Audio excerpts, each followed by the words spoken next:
Good morning. I'm Rod Baker, and I'd like to talk about anxiety.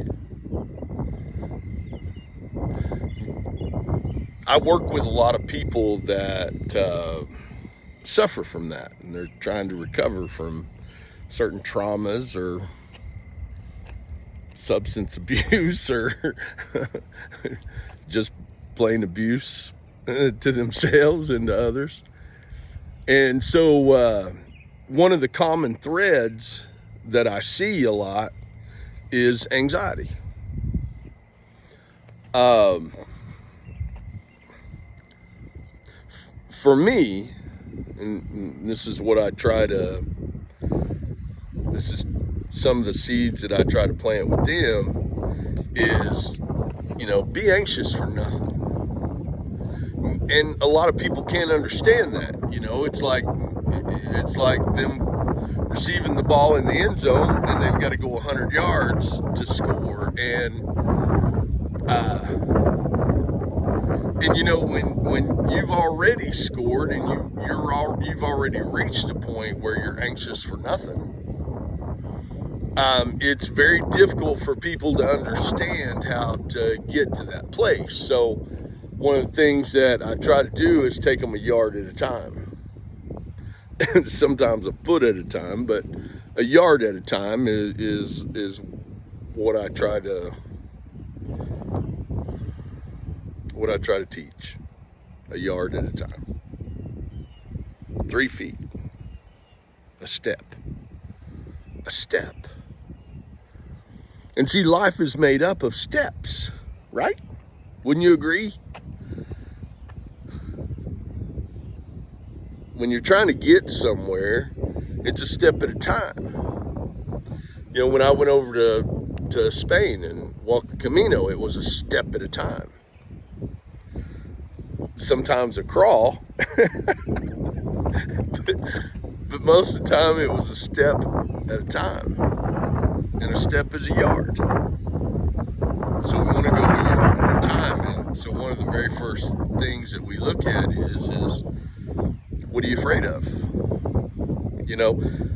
Steve Hall, my sponsor, was one of the best at conveying to me what's the worst thing that can happen in anything that I would do, anything that I would propose, anything that I was trying to accomplish.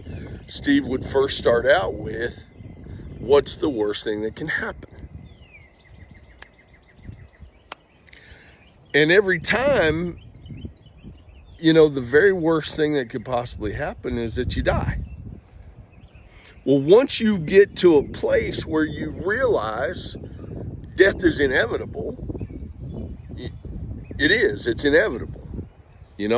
I've drowned, I've been snake bit, I've been shot at, I've been stabbed, all of these ways of death, I reckon, physical death, have happened to me. So for me, I look at it in a whole different context than most people might look at it.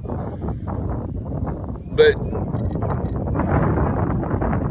if you can overcome death, if you can overcome that greatest fear, that greatest anxiety,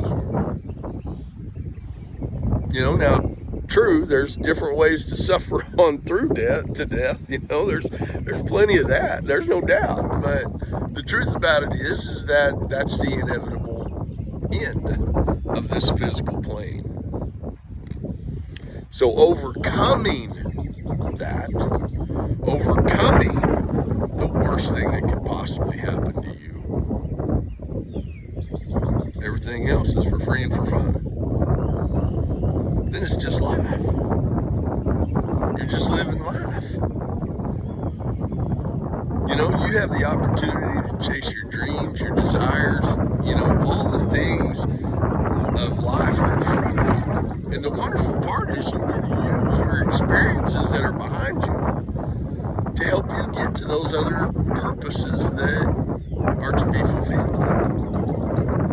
I don't mean to stand around here talking like some philosophy major. I'm trying to talk about overcoming anxiety. The truth is, you got nothing to be anxious about. Anxiety only comes from you thinking about what other people think of you. You thinking about what other people think of you. How dare you? How dare you be concerned about what other people think of you? How dare you? If you live in that kind of dimension, if you live in that kind of world, then you're just stupid. I said it. I said it. If you're thinking about what other people think of you, then you're stupid. Don't you have enough trouble about what you think of you? What if that became your end? What if that became your goal? What if that became your achievement? Was to give a damn about what you think of you. Wouldn't that be miraculous? Wouldn't that be substantial? Then what do you have to be anxious about? Aha!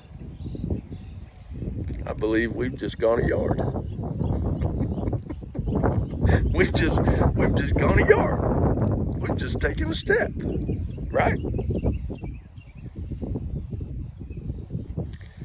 I don't care if you believe in God or don't believe in God. I don't care if you believe God or don't believe God. We all need help from a power greater than ourselves. We all do.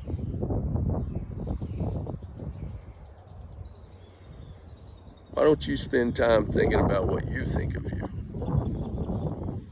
Just nailing it down to that little box. Give that a shot. Okay? You probably ought to do it while you're fishing. That's usually the best time. Good day.